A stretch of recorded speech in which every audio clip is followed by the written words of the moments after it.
2022 is coming to an end. It's been good. It's been bad. It's been happy. It's been sad. It's been everything. I'm just grateful to still be a part of this thing called life. I'm sitting here in the room. I'm listening to fireworks. And we're not supposed to be shooting fireworks in my neighborhood, but we do it every year anyway. So after 1,300 days, 5 officers have been indicted. 5 of them. There should have been 20 of them, in my opinion, but 5 of them have been indicted. Kory York, who previously received a 50-hour suspension, is the only officer that is looking at a negligent homicide, which I think is grossly insufficient for what happened that night. He's facing up to 5 years for hog tying, dragging a man face down in the dirt, leaving him face down for 9 minutes until he died. Didn't render any sort of aid, no CPR, no nothing. And he's facing a negligent homicide after it is understood that he was beaten, tased, hogtied, drugged, and left to die. The district attorney from Lincoln and Union Parishes, John Belton, stated earlier this year, "I'm just waiting on the file from the DOJ. Once I get that, I will convene a grand jury." This is the result of the grand jury after 3+ years. 1 negligent homicide charge for Kory York. That's it. The other officers got a malfeasance, an obstruction, so on and so forth. But at the end of the day, negligent homicide for Kory York is grossly insufficient for what occurred that night, what was seen on that footage. Even a blind man can see he was brutally murdered. Why wasn't there at least a manslaughter charge, a 2nd-degree murder, something that fits what happened that night?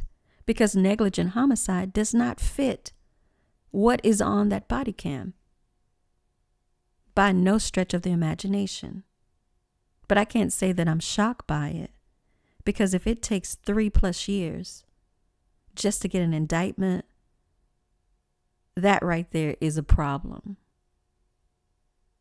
That is a problem. But recall earlier this year when Representative Nelson asked District Attorney John Belton, "Do you have any proof that states that the DOJ asked you not to proceed with this state case?" And he started rambling about, "I don't have that, but what I do have on my phone is the text message from the current DOJ official, Brandon Brown, who told him he could go forward with the charges."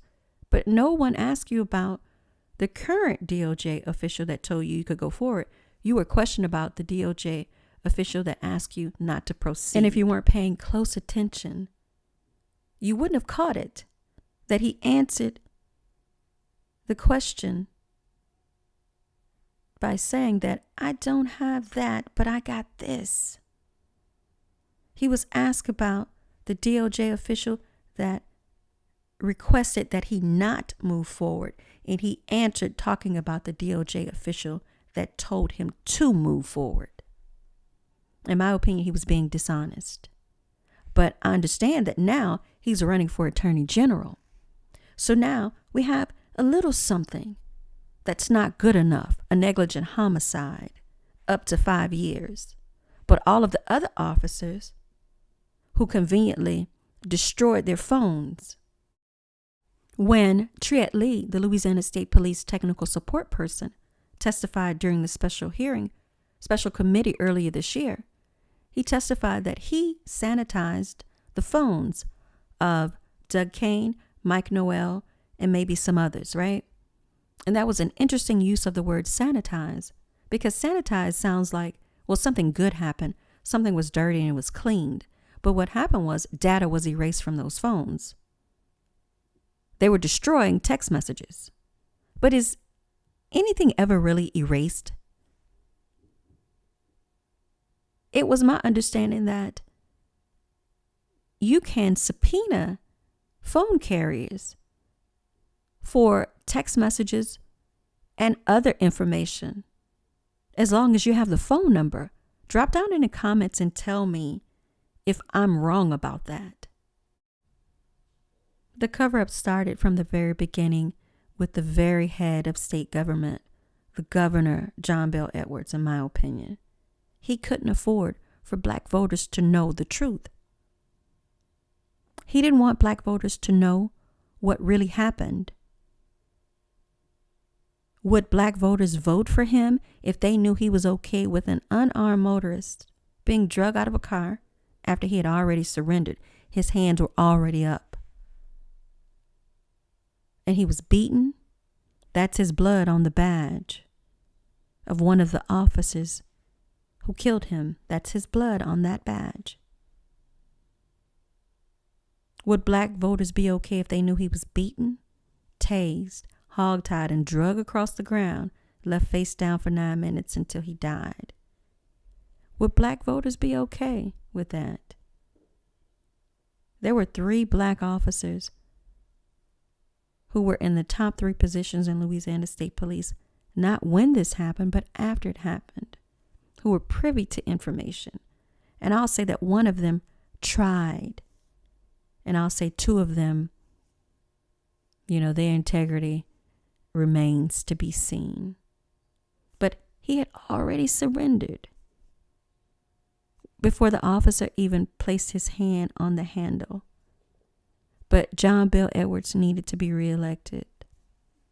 And that's all that mattered. That's what mattered. If you have any doubt that there was a cover-up in this case, I'll give you one example. Think about the coroner's office and their role when someone dies in a situation like this. Earlier this year, the coroner's office testified there was Angie Hollis, Renee Smith, and Dr. Terry O'Neill. I'll never forget that day. Angie Hollis was the coroner investigator that got the call in the middle of the night, around 2 o'clock or so in the morning, that there was a decedent. And she went to the hospital because that's her role. She investigates. She said she got there. At first, she couldn't remember if there was a state trooper there or not. And then she later said, yeah, I think there was one officer there.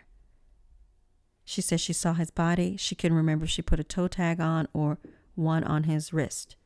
But she identified him. And, I guess, I don't know how much time it takes to write a name out and this sort of thing, right? But she put an identification on his body.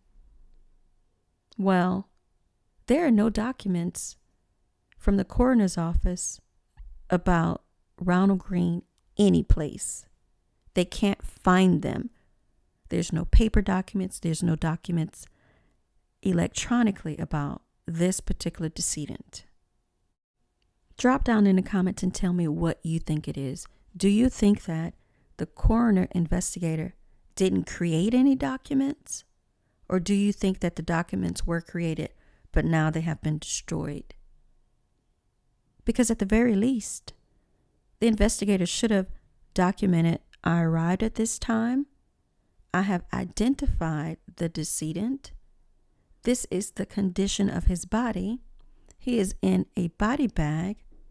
I have turned over his remains to XYZ. They are en route to Little Rock, Arkansas. And, put the time there. So at the very least, that should have been done. But she doesn't recall if she even did that. Which one is it? Did she not do any documentation? Or is she lying about that?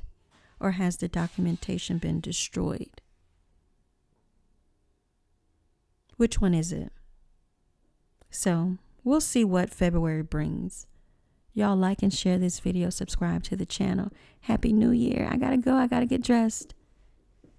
Talk to you soon.